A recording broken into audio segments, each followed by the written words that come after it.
ছন্দে আনন্দে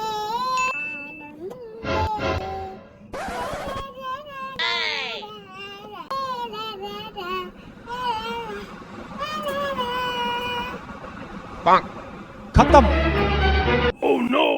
আপুদের ছেলে একটা,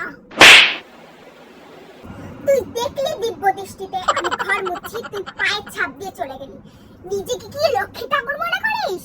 কুলাঙ্গার সন্তান হয়ে জন্মেছিস, যেমন তার বাপ তেমন তার বেটা।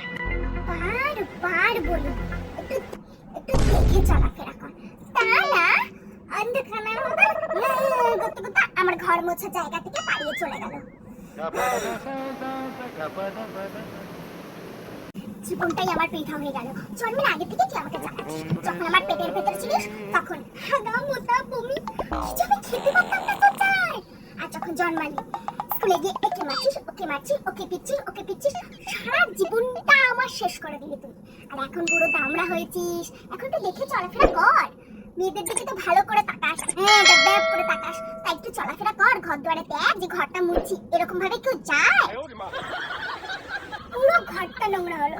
দেখ এখানে দুটো পায়ের ছাপ, এগুলো আমি এখন কি করে পরিষ্কার করবো? কতটা লাইট আছে নষ্ট করলে।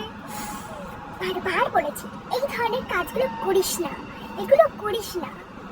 তোরা শুধরাবি না, তোরা বিশাল বার বেড়েছিস। তোর বাবা কোনোদিনও বুঝলো না, আর তোরা বুঝবি যখন আমি মরে যাব, যখন আমি থাকবো না, তখন তোরা বুঝবি।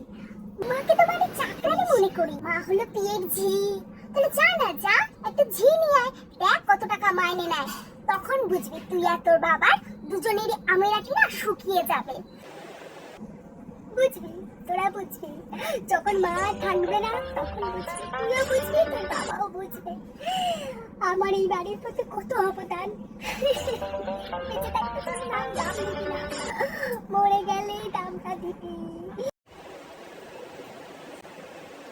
এখন পথে নামতে হবে তোদের সবাইকে, পথে।